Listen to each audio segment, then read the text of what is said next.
ناظرین، فرعون کی بیوی کا نام حضرت آسیہ بنت مزاحم تھا۔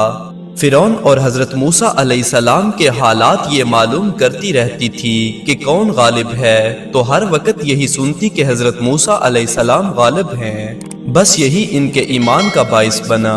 ان کے ایمان لانے کے واقعے کے بارے میں دیگر روایات بھی موجود ہیں۔ ابو الاولیاء رحمت اللہ علیہ یوں بیان کرتے ہیں کہ فرعون کے دروغے کی عورت کا ایمان ان کے ایمان کا باعث بنا۔ واقعہ کچھ اس طرح ہے، وہ ایک دن فرعون کی لڑکی کا سر گوند رہی تھی کہ کنگھی چھوٹ کر گر گئی اور اس کے منہ سے نکلا بسم اللہ، اور بسم اللہ کہہ کر اس نے کنگھی کو اٹھایا۔ اس پر فرعون کی لڑکی نے کہا، تو میرے باپ کے سوا کسی اور کو رب مانتی ہے؟ اس نے کہا، میرا تیرا اور ہم سب کا رب صرف اور صرف اللہ ہے۔ جس پر فرعون کی بیٹی نے غصے میں آ کر اس کو خوب مارا پیٹا اور جا کر اپنے باپ کو بتا دیا۔ تو فرعون نے بلا کر پوچھا کہ تیرا میرے سوا کوئی اور رب بھی ہے؟ اس نے جواب دیا، ہاں، میرا صرف ایک ہی رب ہے اور وہ ہے اللہ۔ فرعون نے اس کو چت لٹا کر ہاتھ پاؤں میں میخیں گاڑ دی اور بنا زہر کے سانپ اس کے اوپر چھوڑ دیے جو اس کو تکلیف دیتے جا رہے تھے۔ جب فرعون نے دیکھا کہ یہ اب بھی باز نہیں آ رہی تو اس نے کہا، میں تیرے لڑکوں یا لڑکیوں کو تیرے سامنے قتل کروا دوں گا۔ ہاں، اگر تو مجھ پر ایمان لے آئے اور مجھے ہی اپنا رب مان تو میں سب کو چھوڑ دوں گا۔ اس نے کہا کہ میری تمام اولاد ذبح ہو سکتی ہے اور میری ساری اولاد کو تو تکلیف دے سکتا ہے، مجھے تو تکلیف دے سکتا ہے، لیکن میرا ایمان ضبط نہیں کر سکتا۔ لیکن فرعون تو ظالم تھا، اس نے اس کی ایک لڑکی کو بلوایا اور تیل کا ایک بڑا کڑا ابلنے کے لیے رکھ دیا اور سب سے پہلے اس کی چھوٹی لڑکی کو تیل کے اندر پھینک دیا۔ اس عورت نے اپنے پیارے سے بچے کو بچشم خود دیکھا اور صبر کیا۔ اس بچے کی روح نکلی تو اس نے کہا، اماں خوش ہو جا، ہمارے لیے اور تیرے لیے بڑے بڑے ثواب تیار کر رکھے ہیں۔ پھر دوسرے بچے کو بھی اسی طرح قتل کروایا گیا اور اس کی روح بھی ماں کو یہ خوشخبری دیتی ہوئی پرواز ہوئی۔ فرعون کی اہلیہ نے ان دونوں بچوں کی خوشخبری سنی تو وہ حضرت موسیٰ علیہ السلام پر ایمان لے آئی۔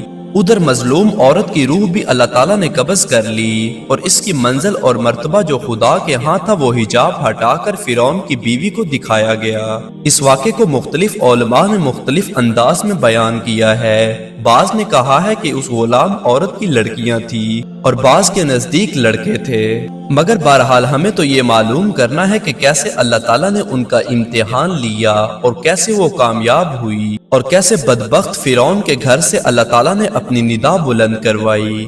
حضرت آسیہ رضی اللہ تعالیٰ عنہا نے جب یہ تمام تر حالات اپنی آنکھوں کے سامنے دیکھے اور اللہ تعالیٰ نے ان کو جنت کا پتہ بھی بتا دیا تو ان کا ایمان مزید بڑھ گیا، یہاں تک کہ فرعون کو بھی اس کا پتہ چل گیا تو اس نے ایک دن اپنے درباریوں سے کہا کہ ہم باہر کے حالات تو معلوم کر رہے ہیں، تمہیں لگتا ہے میری بیوی کی خبر نہیں، تم اسے کیا جانتے ہو؟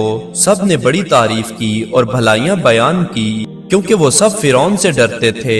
فرعون نے کہا، تمہیں نہیں معلوم یہ میرے سوا کسی دوسرے کو خدا مانتی ہے اور مجھے لگتا ہے کہ وہ موسیٰ علیہ السلام پر ایمان لے آئی ہے، اس کا مطلب ہے کہ وہ بڑی سرکش ہے، نعوذ باللہ۔ پھر تمام درباریوں کے ہاں فرعون نے یہ فیصلہ سنایا کہ اسے بھی قتل کیا جائے گا۔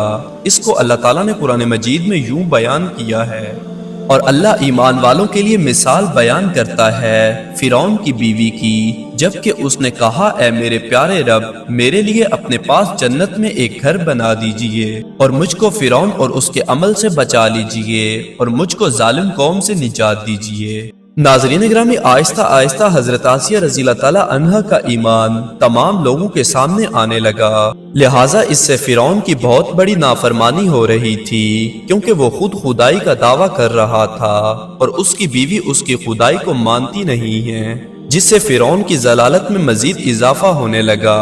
تو اس نے اپنے درباریوں میں فیصلہ کیا کہ اس کو بھی ایسی سزا دی جائے کہ تاریخ یاد رکھے۔ فرعون کے بارے میں مشہور ہے کہ وہ غصے کے وقت لوگوں کے ہاتھ پاؤں میں میخیں گڑوا کر مار ڈالتا تھا۔ میخیں گاڑنے کا نقشہ کچھ اس طرح ہوا کرتا تھا کہ فرعون یا عورت یا مرد چیتیاں سیدھا لٹا کر اس کے تمام جسم میں کیل لگا دیتا تھا، جو آدھے انسان کے جسم میں ہوتے تھے اور آدھے زمین میں۔ جس سے انسان بالکل بھی حرکت کے قابل نہیں رہتا، اور پھر ایک بڑی چوٹی سے بڑی پتھر کی چٹان اس کے اوپر گرا دی جاتی تھی جس سے اس کی روح نکل جاتی۔ سولی کے علاوہ میخوں کی سزا کا موجد بھی فرعون تھا، اس سے پہلے یہ سزا کسی نے نہ دی، اس لیے سورہ فجر میں اللہ تعالیٰ کا ارشاد ہے، اور میخوں والا فرعون۔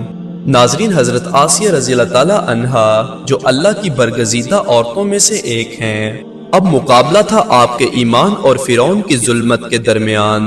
فرعون نے اپنے تمام دروغوں سے کہا کہ تم تمام لوگ جاؤ اور جو تمہیں جتنی بڑی چٹان ملے اسے مل کر اٹھا لاؤ، اور حضرت آسیہ کو ایک دفعہ اس بات کا موقع دو کہ وہ اپنے عقیدے سے باز آ جائے۔ تم ایسا کرو کہ آسیہ کو چت لٹا کر اسے کہو کہ اپنا عقیدہ چھوڑ دے اور مجھ پر ایمان لے آئے۔ اگر باز آ جائے تو وہ میری بیوی ہے، عزت اور حرمت سے واپس لاؤ، اگر نہ مانے تو وہ چٹان اس کے اوپر گرا دو اور اس کا قیمہ بنا دو۔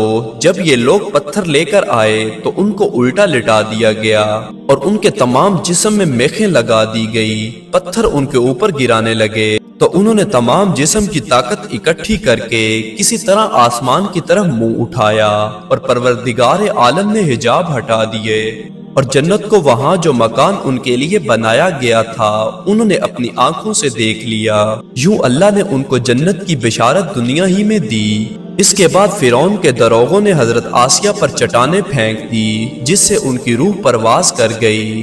بعض علماء لکھتے ہیں کہ حضرت آسیہ رضی اللہ تعالیٰ عنہا کو اللہ تعالیٰ نے فرعون کے پتھروں سے پہلے ہی اپنے پاس بلا لیا تھا۔ یوں چٹانیں ان کے جسم پر تو گری لیکن ان کی روح کو ذرا بھی تکلیف نہ ہوئی، اور ان کی جان ایسے ہی نکلی جیسا کہ اللہ کے مقرب لوگوں کی نکلتی ہے کہ انہیں ذرا بھی تکلیف نہیں ہوتی۔ ایک روایت میں ہے کہ فرعون نے آخری وقت میں اس نیک بی بی پر طرح طرح کے مظالم کیے، وہ بھی اس عالم میں کہ ان کے تمام جسم پر میخیں گاڑ دی گئی تھی اور ان کی چاروں طرف آگ چھوڑ دی گئی جس کی تپش میں انہیں مزید تکلیف دی جاتی۔ لہٰذا تمام تکالیف کے بعد حضرت آسیہ نے کچھ دعائیں کی تو اللہ تعالیٰ نے انہیں دنیا میں ہی جنت کی بشارت دے دی۔ اس کے بعد حضرت آسیہ رضی اللہ تعالیٰ عنہا کو یا تو زندہ اٹھا لیا گیا یا ان کو وہ محل جو جنت میں ان کے لیے تیار کر رکھا تھا ان کو دکھایا گیا، اور ان کی جان آفرین نے لے لی، یعنی فرعون نے ان کو شہید کر دیا